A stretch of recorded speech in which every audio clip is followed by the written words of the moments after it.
আজকে আমি আপনাদের দেখাবো কিভাবে ফেসবুক অ্যাকাউন্ট পার্মানেন্টলি ভাবে ডিলিট করবেন।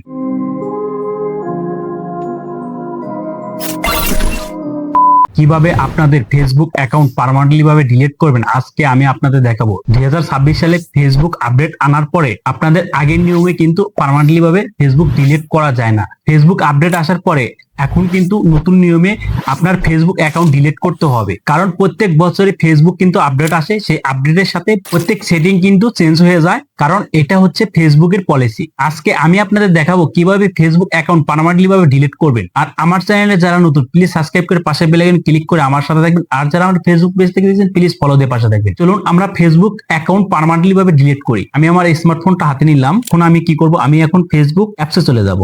ফেসবুক অ্যাপসে আসার পরে আপনারা কি করবেন, এখান থেকে থ্রি ডট যে মেনু অপশন আছে এখানে ক্লিক করবেন। এখানে ক্লিক করার পরে আপনারা কি করবেন, সেটিং এন্ড প্রাইভেসি যে অপশনটা আছে এই অপশনে ক্লিক করবেন। ঠিক আছে, এই অপশনে ক্লিক করার পরে আপনারা এখানে দেখতে পাচ্ছেন সেটিং অপশন, আপনারা এখান থেকে সেটিং অপশনে চলে যাবেন।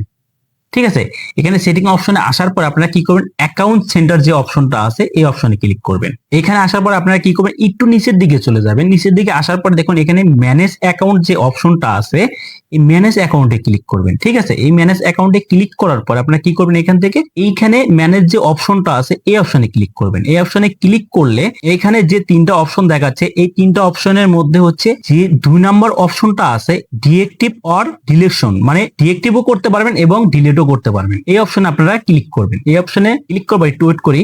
দেখুন এই অপশনে আসার পরে এখানে দেখাচ্ছে ডিএক্টিভ অ্যাকাউন্ট আর নিজের অপশনে দেখাচ্ছে ডিলিট অ্যাকাউন্ট। আপনারা যদি ডিএক্টিভ করতে চান এখান থেকে ডিএক্টিভ করতে পারবেন, এবং আপনারা যদি পার্মানেন্টলি ভাবে অ্যাকাউন্ট ডিলিট করতে চান তাহলে আপনাকে আসতে হবে 2 নম্বর অপশনে। ঠিক আছে, আমি 2 নম্বর অপশনে ক্লিক করব, কারণ হচ্ছে আমি পার্মানেন্টলি ভাবে ফেসবুকটা ডিলিট করে দেবো। এখন আপনারা কি করবেন, এখান থেকে কন্টিনিউ ক্লিক করবেন।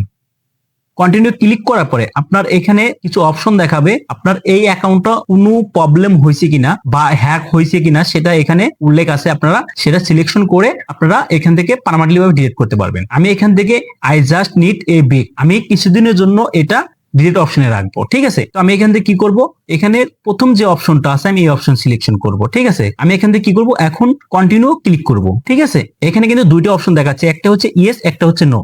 আপনি যদি পার্মানেন্টলি ভাবে ডিলিট করতে চান তাহলে ইয়েস এ ক্লিক করবেন, আর যদি আপনি ডিলিট না করতে চান তাহলে আপনি নো অপশনে ক্লিক করবেন। ঠিক আছে, যেহেতু আমি ডিলিট করব সেক্ষেত্রে আমাকে ইয়েস অপশনে ক্লিক করতে হবে। এই অ্যাকাউন্ট যদি ডিলিট করেন তাহলে কিন্তু 30 দিন পর আপনার এই অ্যাকাউন্টটা ডিলিট হয়ে যাবে পার্মানেন্টলি ভাবে। আর 30 দিনের আগে যদি আপনি এই অ্যাকাউন্টটা যদি আপনি চান তাহলে আপনি 30 দিনের আগে লগ ইন করলে আপনার অ্যাকাউন্টটা ফেরত আসবে। ঠিক আছে, আমি এখান থেকে কি করব, এখন ইয়েস অপশনে ক্লিক করব। ঠিক আছে, ওয়েট করি। দেখুন ইয়েস অপশনে ক্লিক করার পর আমার কিন্তু এখানে পাসওয়ার্ড চাচ্ছে, আমি পাসওয়ার্ড দিলে কিন্তু আমার এই অ্যাকাউন্টটা ডিলিট হয়ে যাবে। ঠিক আছে, আশা করি সবাই বুঝতে পারছেন। আজকে এই পর্যন্ত, সবাই ভালো থাকবেন, সুস্থ থাকবেন, আল্লাহ হাফেজ।